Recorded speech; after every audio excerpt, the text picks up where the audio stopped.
The communists seek to break down all morality, all tradition, and to destroy the whole spiritual and aesthetic sense of values which we have inherited. A reverent continuity in human affairs is of extreme importance, and that even the most desirable change should be made cautiously in order to be sure that it constitutes improvement. For the intellectual neo-Marxists that came to power in the West during the 1960s and 70s, no front of the culture wars has been more important than the national question. What constitutes a nation, the benefits and costs of nationhood, the connections between national identity and its interests, ethnic and racial differences, and the proper relations between nation-state, immigration, and domestic ethnic enclaves.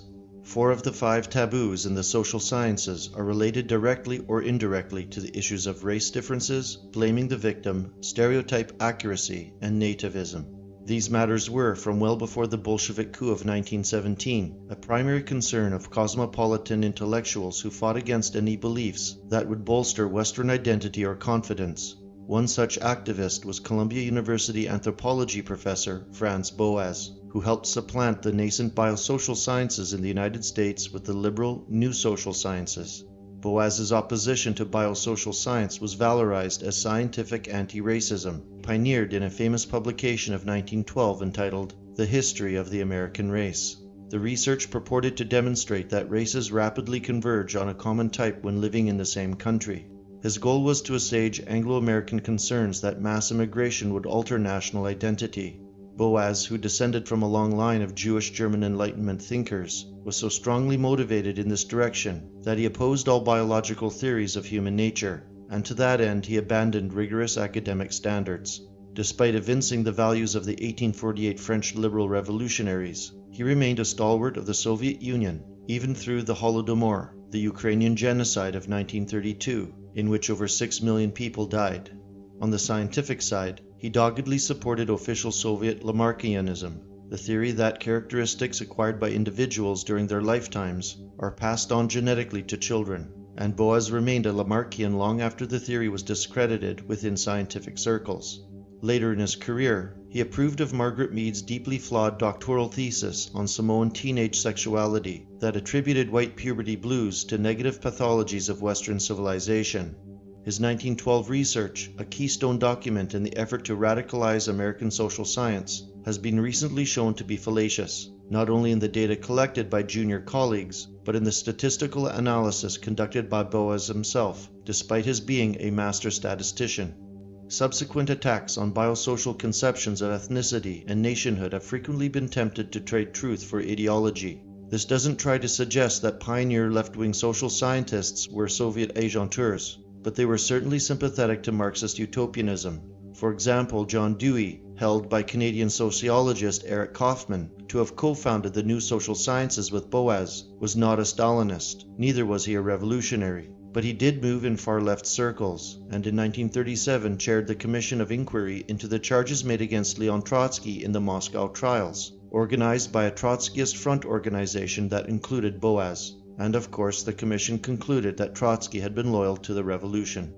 A century after Boas, the flaws in Marxist economics are now fully understood, but the communist doctrine regarding the nationalist question is triumphant. This is manifested intellectually in a near absence of biology in media and academic discussions. Politically, it is evident in the intolerant utopianism of multiculturalism, revolutionary levels of replacement immigration, and censorship of free speech on the subject.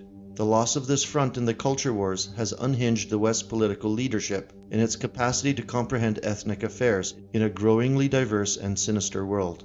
This very same liberal political class that was surprised when the Soviet Union broke up in its constituent nations because it didn't regard it as a Marxist empire consisting of captive nations praying for release, is also now managing the progressive swamping of Western nations by mass non-white immigration.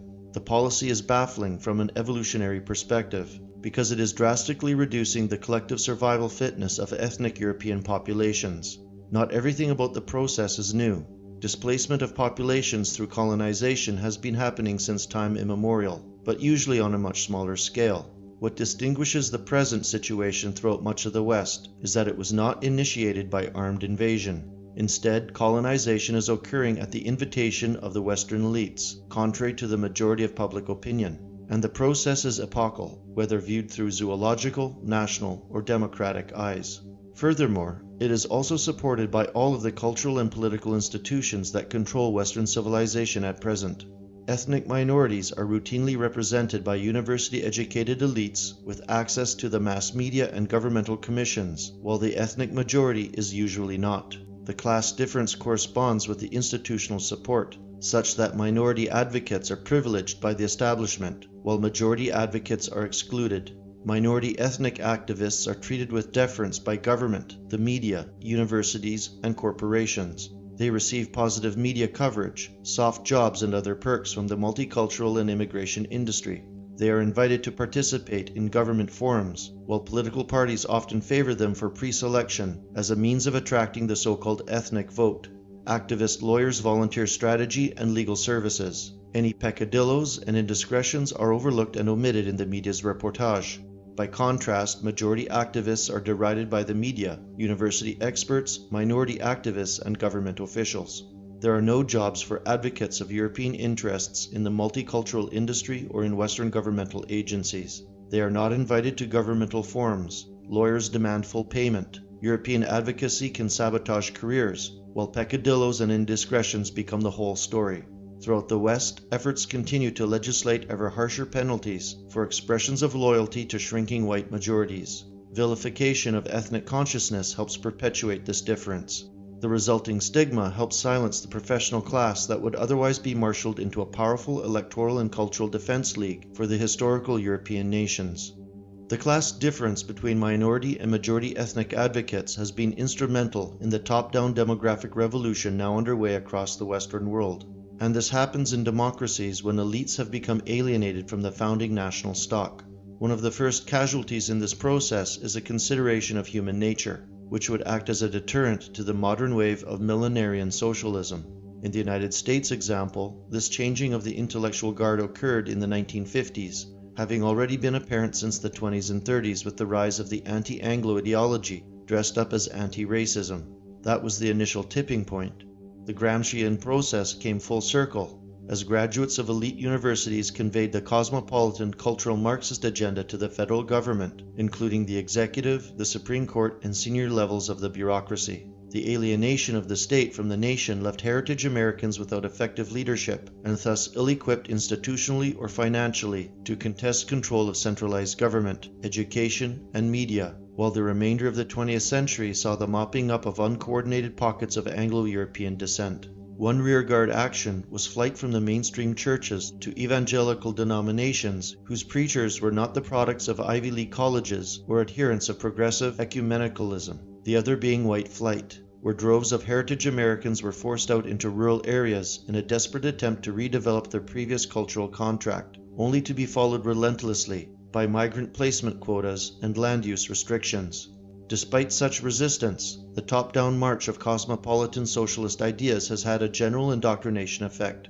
The ability of old generational European Americans to resist electorally was steadily eroded by the mass immigration of those whose ethnic and economic interests usually lay with the Democrats, the party of generous welfare, diversity enthusiasm, and porous borders. This pattern also became the model for all other Western nations with mass non-European immigration, where the desire to betray the native European populations arose from the liberal and neo-Marxist establishment's need for new voting blocs, and therewith the political manifestation of white genocide became the new charter for all mainstream politics.